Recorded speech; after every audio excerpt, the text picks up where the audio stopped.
film for a TV series, a location where my third book is being written, and he said, oh, that's cool, and he was sitting there with his friend of mine, and his friend was all big-eyed. He's like, you're going to be on TV? I was like, well, yeah, but it's just an interview for a TV series.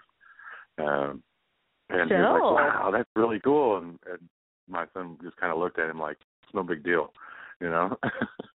But my son's kind of used to that because he knows I do radio shows all the time, and I do book signings, and so he doesn't really think of it as a big deal. I've got I've always had friends who've done the paranormal TV shows, and he's always known that, and met those people. And so to him, when I say I'm going to be on TV, it's like, oh, just like all the other friends you've got. So he takes it in stride. It's just part of everyday life to him. So your son doesn't have a. It is. It's so exciting, and I love that your son doesn't. He doesn't seem to have a problem with it. Where when my daughter was, she's just turned 21 in January, but my God, when she was 14 or 15 years old, and her friends would come over and be on the couch, and I would say, hey, we're going to take off this Friday, and we're going to go on down to the courthouse and do an investigation. She would be like, shh, like, Mom, like I was literally not, or, we were going to do an interview or talk to a radio or a television crew or any kind of crew.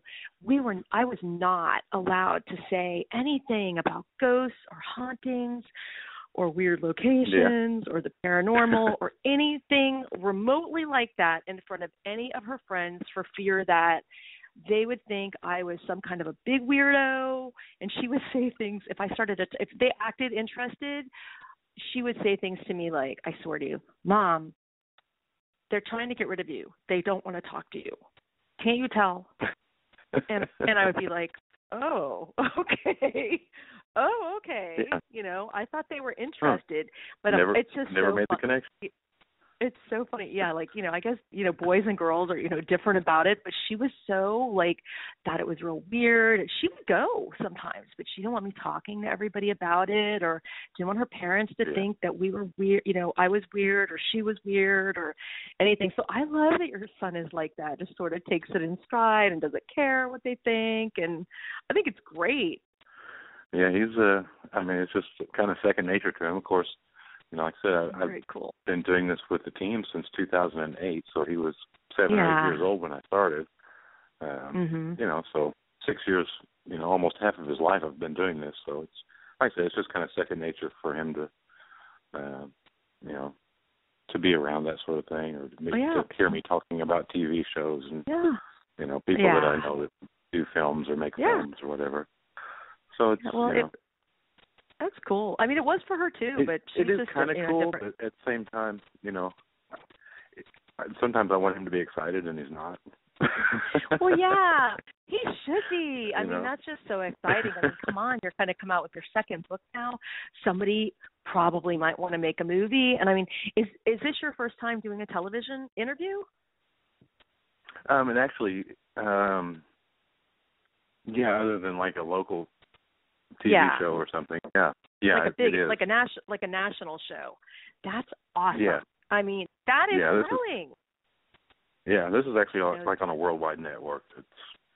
It's broadcast everywhere. So I mean, that's amazing. It's pretty exciting. Wow. So, I mean, maybe he'll just be really excited when it comes out. He's just boy. He's a cool dude. He's playing it down. Right, I wonder how Jason's girl. Jay, how are your girls when you're going to do things, like that? Or do they get all excited? No, they don't care. Really? See, yeah, and I know he was filming for that television. With the kids, and this is the way it is. They just look at it. They and I'm sure Rick can agree with me. They don't look at me like, I'm some celebrity or some superstar. No. They look at me as, oh, your dad. What the fuck? Oh yeah. My daughter looks at me like whatever too. Yeah. Yeah. You're absolutely right. It's not. You're going to do this. It's so what time are you going to be home? Right. Oh no, my daughter looks at me because I like want to go do something. I want you to take me to do something. Yeah. Can you pick my friend up on your way home from the book signing? Because we want to hang out. Right. See, that's so cute. No, my daughter used to act at that age like it was embarrassing. Like whatever it was definitely, I was not a celebrity. I was embarrassing. Like, right. like just stop. Yes. Yeah. Stop or get us some Taco Bell or just go away. Yeah, pretty much. But yeah. So I just think it's so funny. But yeah, we'll have to see too. Like when I know Jay had filmed a TV pilot, and whenever that gets picked up, I'm sure maybe his friends will probably his daughter and their friends will probably be thrilled to see it. When that happens, because I mean. That's exciting. My thing is I highly doubt, and I get in arguments with this and that too, because Annette is a very positive woman, very, very positive. Yeah. She doesn't look at anything more than reality, and I look at more reality, and the way that I see it, networks aren't picking up paranormal shows anymore. They're not. They don't want to get involved. It's a dead sell. There's nothing going on in the paranormal that is great anymore. Period. It's a dying fad. It's the truth, and I hate saying it. I really, really do. However, it's true. That's why you don't see so many paranormal shows out there. And even the ones that are out there now are actually hanging on by a fucking thread. They're some literally of them are 2 seconds away from getting cut right from the fucking network. Ghost Hunters has been almost canceled every year for the last 3 years. That is true. Because the ratings are just dropping significantly. So no one's really picking up. Yeah. No networks are really picking up. So unless you're going to put some kind of weird twist to it that strays away from the actual investigating part, you're not going to have a show. Right. I'm with you on that. I'm with you. We can't reinvent it. You can only reinvent it so far. The wheel. Very true. I mean, on that. Very true. Yeah. And this show that I'm doing. I'm just a guest being interviewed on the show, but it's not it's more like a documentary kind of a thing.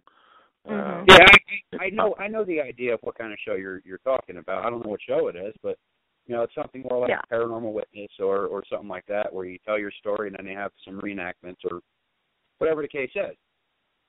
People are always going to love a ghost story. No matter what. They've been making shows like that since the fucking 70s. 70s and 80s, right. They've had, shows solely based around ghost stories. Those shows are always going to do good. Well, maybe I don't think they're going. I don't think they're good, but they're never going to get cut. They're not going the idea of ghost stories are always going to be popular. I mean, people are always going to get into them, but the idea of investigating completely not there anymore. It's just not there. I mean, the ghost stories goes back to the Twilight Zone. I mean, even that was creepy stories. I mean. I think what you're saying is definitely right. Well, the Twilight paranormal investigation shows, they will not regain popularity unless someone has some profound, life-altering discovery, that can revitalize it. Like we've come up with this new equipment where we can actually, whatever.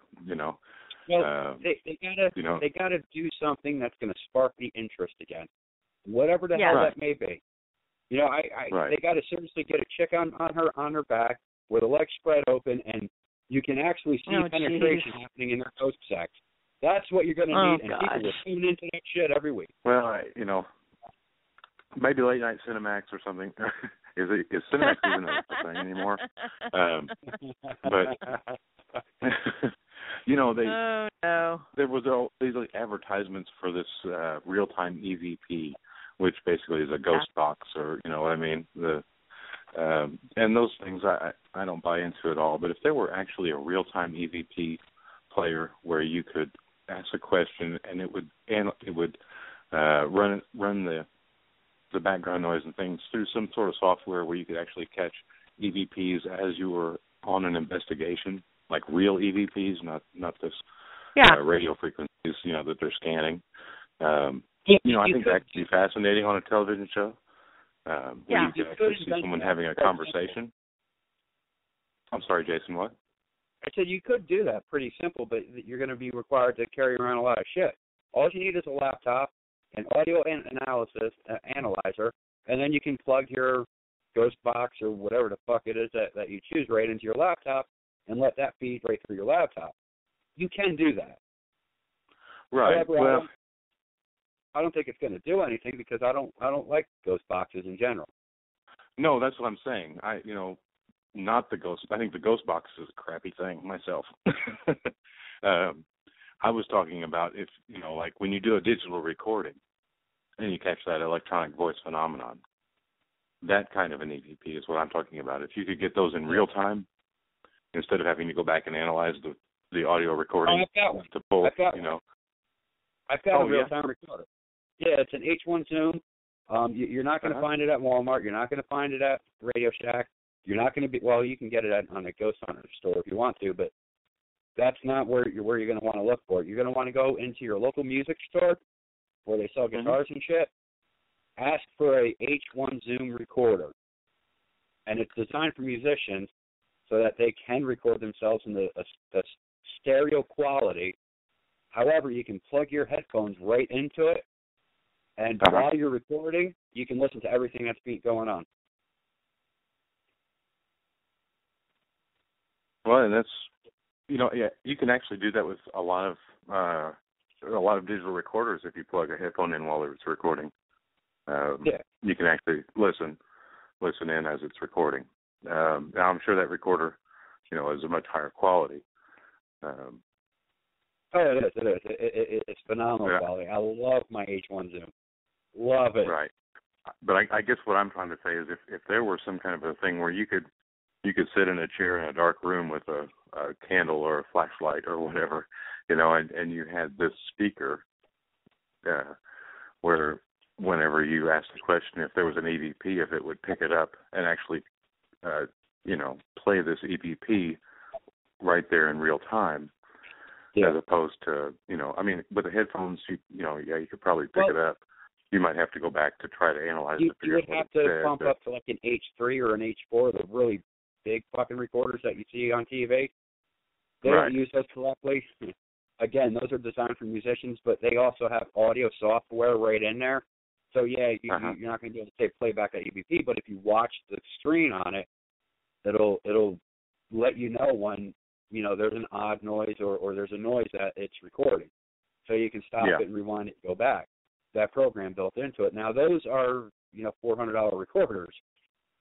Right. I won't recommend that, But that's small change for a television show. But well, I guess all I was getting at, or what I was trying to get at, was if you could have something like what I was talking about, where the EVP actually played right there in real time and was clear and you knew what it was saying. I mean, something like that could really spark people's interest in watching that kind of a show. It would be cool. It would be very cool. Another thing I was told existed, but I never found proof that it existed, was an EMF video recorder that picked up electromagnetic frequencies visually. Apparently the military has this capability. I'm sure they probably do. But I think that would be phenomenal for a television show, where, when the K2 goes off, you can see why. There was a random EMF that just blew through the room from somebody's cell phone outside, or no, there was this EMF that was in the room and just appeared and disappeared. Things like that would be fascinating. But without probably top level security clearance, I'm sure none of us will ever see that in our lifetime. I would like, in all honesty, I would like to try bringing in, and again, this is going way the fuck out in left field, but I'm a curious dude. I would like to try to bring in some kind of sonar just to see what will happen, or a fish finder, because that runs off the sonar as well. But, the fish finder has a screen on it that'll give you a picture of a little pretend fish on the screen when it winds up whenever something ain't there. Right. I think that would be interesting. Oh, definitely, yeah. Be curious to see if anything ever popped up on it, Yeah. And then I could patent it under a ghost hunting equipment and make $1 billion off it, because, I can do a 70% markup on the price and sell it to, like the ghost hunting store and stuff. Yeah. And people would be stupid enough if the to buy market's it. still there. Yeah. Well, it's a dying breed now. I mean, I think, it's